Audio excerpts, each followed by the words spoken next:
ये फरमाइए पंजोथा साहब, ये वफूद तो जाहिर है मुल्क के लिए जाने हैं और उसके अंदर अगर पाकिस्तान तहरीक इंसाफ के लोग होंगे तो उससे पार्टी के इमेज में बड़ा फर्क पड़ेगा और पाकिस्तान को उसका फायदा होगा। तो जहां पाकिस्तान की बात आती है वहां से आप क्यों साइड पे हो जाते हैं?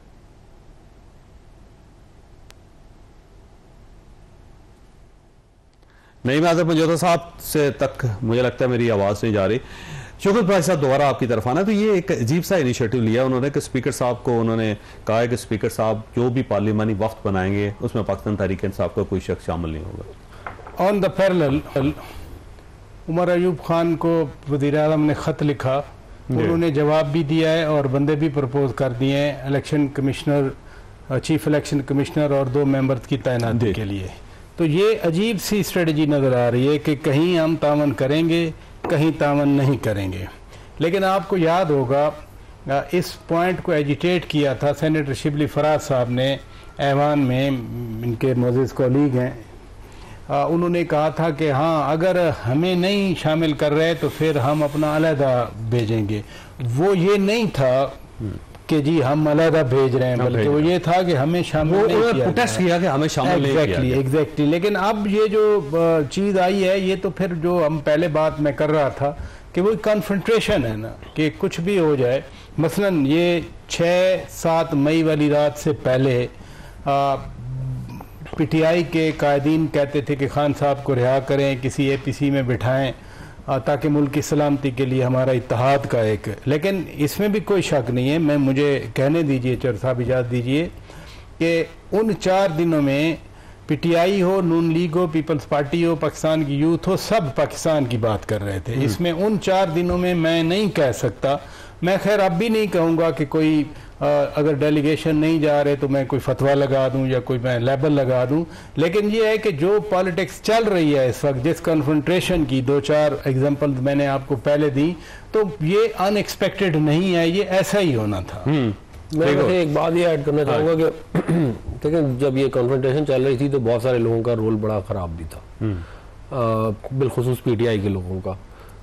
शिकायतें हमें भी हैं, बहुत सारी केसेस हम पे भी झूठे बने हुए हैं, अभी भी भुगत रहे हैं। तो ये तो नहीं है कि आप जो है वो जब मुल्क के ऊपर हमला तो आप कहेंगे हम दुश्मन के साथ जाके मिल जाते हैं, ये तो कोई तरीका नहीं है ना। और इनके लोगों ने, कासिम सूरी ने, शहबाज गिल ने, वो जो खातून है DG खान से, क्या नाम है उनका, जरताज गुल साहिबा, उन्होंने फिर इनके जो 2nd और 3rd टियर लीडरशिप, उन्होंने बहुत ज़्यादा ऐसी हरकतें की कि बड़ी तकलीफ दे थी कि भाई मुल्क के ऊपर हमला हुआ है, जंग हो रही है, आप जो है वो अपनी बीच में लुच तल रहे हैं। आपको शर्म आनी चाहिए कि आपको कह रहे हैं जी इमरान खान को निकालोगे तो हम लड़ेंगे, इमरान खान आएगा तो वो जीतेंगे। भाई आपका लीडर ना बाहर आया और हम जंग अल्लाह ताला की मेहरबानी से हम फिर भी जीत गए।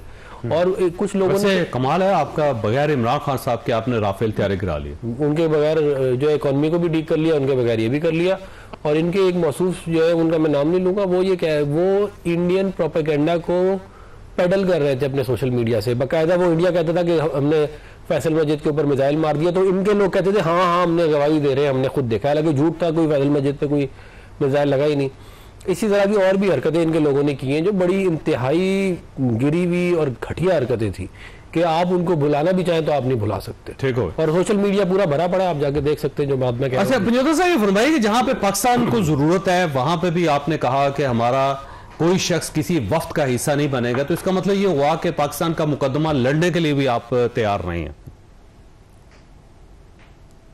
तो सब बात यह है कि बड़ी लंबी चार्जशीट है। इन्होंने कहा जी कि इमरान खान साहब ने जो है जिस तरह का रोल अदा किया, या पार्टी ने रोल अदा किया, या जिस तरह की ये एक्टिविटीज़ करते हैं, कोई भी मामला होता है, जो ये सेटअप बिठाया गया है ना, फॉर्म 47 के मुताबिक बिठाया गया है, और तमाम लोग ये धांधली से जीते हुए हैं, तमाम लोग अपने हल्के हारे हुए हैं। 180 दिन के अंदर डिसाइड करना होता है इलेक्शन पटिशंस को, लेकिन 180 दिन क्या, 1 साल से ऊपर ऐसा हो गया है और वो इलेक्शन पटिशन डिसाइड नहीं हुई, क्योंकि वहां पर भी अपनी मर्जी का सारा सेटअप बना दिया गया इलेक्शन एक्ट के अंदर तरमीम करके।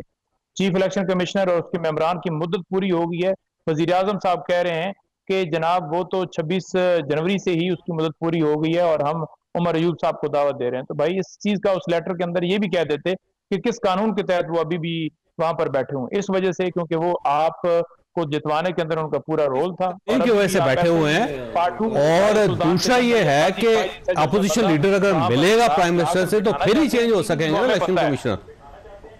नहीं, मैं ये गुजारिश कर रहा हूं कि आप जो वो कंटिन्यू किए हुए हैं, ठीक है जी, आप अगर सीरियस होते, आप उसके ऊपर अगर कोई आगे इनिशिएटिव लेते तो आज तक जो है वो अपॉइंट हो चुके होते। अभी भी तो आपने लेटर लिख दिया ना, जब ये 26 नवंबर वाला 26 जनवरी का टाइम था तो उससे पहले आपने कितने लेटर लिखे, कितनी आपने उसके अंदर कोई पेशरफ्त की। तो ये सारा इसलिए कि ये चाहते हैं कि ये सेटअप जो एक धौंस पर बनाया गया उसी तरह के एक और सिकंदर सुल्तान राजा वो लेकर आ जाएं, क्योंकि ये दरमियान में इलेक्शन भी पड़ गया, तो सिकंदर सुल्तान राजा लेकर आ जाएं, काजी फाइज से लेकर आ जाएं, तो कोई सिलसिला आगे चलता रहे।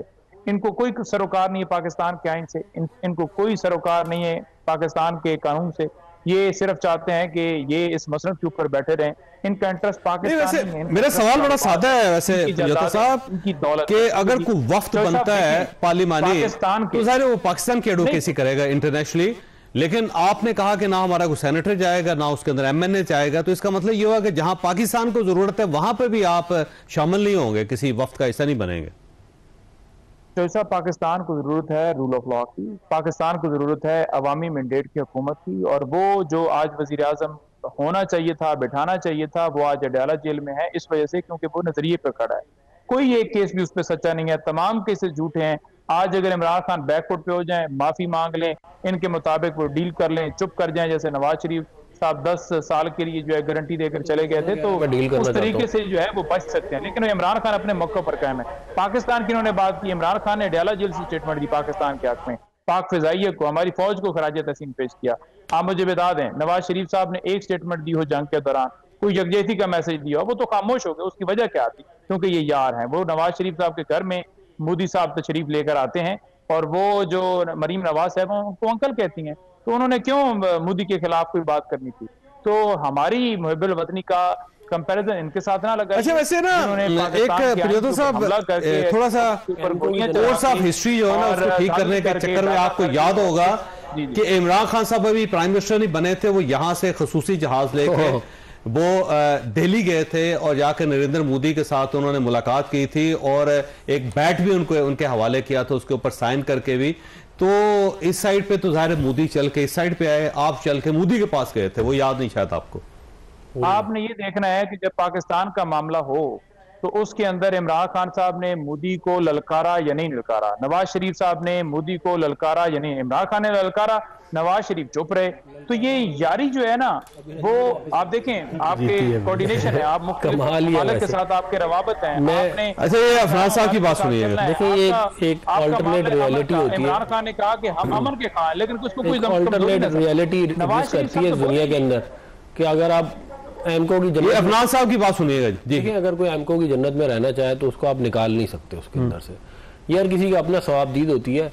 अगर आपने एक अल्टरनेट रियलिटी बना ली है जिसके अंदर इमरान खान जो है वो बड़ा चीज़ है, हालांकि पुलवामा के बाद रिकॉर्डेड है, इन्होंने पार्लियामेंट के फ्लोर पे खड़े होकर कहा मैं क्या करता, मैं हिंदुस्तान में हमला कर देता, अभी करके दिखाया ना हमला। ये उन लोगों को बुरा भला कह रहे हैं जिन्होंने 5 एटमी धमाके किए हुए, अगर वो हिंदुस्तान को खुश करना होता तो एटमी धमाके करते। मियां नवाज शरीफ साहब लंदन में थे, 4 तारीख को वो वापस आए फौरन सब कुछ छोड़ के, जब उन्हें पता चल गया कि हालात जहां पे खराब होने लगे। तो ये तो लेकिन वैसे मियां साहब ने बयान कोई नहीं दिया, वो बयान चाहिए सारी था पार्टी, बोलते सारी पार्टी बयान दे रही है, उनके बयान देने से फर्क नहीं पड़ता। लेकिन देखें बात ये है, उनकी हुकूमत ने जंग जीती, उनकी हुकूमत ने एटमी धमाके किए, उनकी हुकूमत थी ना, ये कहते हैं उनकी वोट तो मियां नवाज शरीफ साहब का है आज भी। तो ये जो है उसके बाद ये लोग इनसे ये बातें हजम होती नहीं है। इन्होंने अपनी एक अल्टरनेट रियलिटी बनाई हुई है जिसके अंदर इमरान खान सब कुछ है। तो भाई इमरान खान तो आप तो कहते थे इमरान खान बाहर नहीं आएगा तो जंग नहीं जीत सकते, जीत गए ना। आप कहते थे इमरान खान बाहर नहीं आएगा तो मुल्क की इकॉनमी ठीक नहीं होगी, ठीक करके दिखा दिया आपको। आप कहते थे मुल्क डिफॉल्ट कर जाएगा, नहीं किया ना। तो आप तो ये सारी बातें, आप रोजाना आपका लीडर बोलता है मुझे डील दे दो, रोजाना मैं तैयार हूं, क्या बात करने के लिए तैयार है आपका एस्टेब्लिशमेंट से, बताए ना कि मुझे वजीर आजम बना दो। वो आगे से नहीं लिफ्ट करा रहे तो आप कह रहे हो कि हम डील नहीं करना चाहते, हम बड़े वो अपना नेल्सन मंडेला बन गए। ये जो वो है ना कि दोनों तरफ खेलना, ये आवाम के सामने एक्सपोज हो चुके हैं बहुत बुरी तरह। आवाम को भी नजर आता है कि आप जब जब आपको लिफ्ट नहीं मिलती तो आप नेल्सन मंडेला बन जाते हैं, जब आपको थोड़ी सी लिफ्ट मिलने लगती तो आप कहते हैं मैं डील करने के लिए तैयार हूं। और आप डील किए बगैर तो आप पावर में आ ही नहीं सकते। आप मुझे बता दें, आपने डील किया 2002 में इलेक्शन आपने जीता, डील करके जीता, आपको तो वो वाली सीट मियां नवाज शरीफ आपने खैरात में दी थी। आज तक आप जाके पूछ लें अपने लीडर से, वो तो जीतने के काबिल नहीं था, हमने अपना बंदा बिठाया तो आप जीते वहां पे। उसके बाद 2013 में आप कहते रहे कि जी इलेक्शन जो है वो रेगू है, सुप्रीम कोर्ट ने इन्वेस्टिगेशन की और उस इन्वेस्टिगेशन का रिजल्ट आज भी मौजूद है कि कोई सिस्टमैटिक रिगिंग नहीं थी, मगर आप 35 पंक्चर होते रहे कि जी मैंडेट नहीं है। आज जब वो 35 पंक्चर का पता चला वो नहीं है तो आपको माफी मांगनी चाहिए थी, आज तक आपने नहीं मांगी। आप उसके बाद आरटीएस में और पनामा में और अंपायर की उंगली में बिजी थे ना। ठीक हो तो ये इस तरह ये एमको की जन्नत में कोई रहना चाहे तो उसका कोई इलाज नहीं है। अच्छा, मुझे एक छोटी सी ब्रेक लेनी है, लेकिन पाक साहब आपके पास एक सवाल छोड़ के जा रहा हूँ कि आज हमारे अंदर एक कैंपेन चली है जिसके अंदर पाकिस्तान तहरीक इंसाफ बड़े अरसे बाद उन्होंने जाके एक तहरीक दोबारा वहाँ पे शुरू की है और ये कैंपेन है, होर्डिंग्स लगाए गए हैं प्रॉपर और उसके अंदर ज़ाहिर फील्ड मार्शल को भी एम्बेरस किया गया है और साथ साथ कुछ और भी इसके अंदर तस्वीरें हैं जो ऑब्जेक्शनेबल हैं। एक साइड पे इंडिया की कैंपेन चल रही है, साथ पाकिस्तान तहरीक इंसाफ की कैंपेन चल रही है। ये अल्टीमेटली इसका नतीजा क्या निकला है? छोटी सी ब्रेक और ब्रेक के बाद दोबारा हाजिर होता है।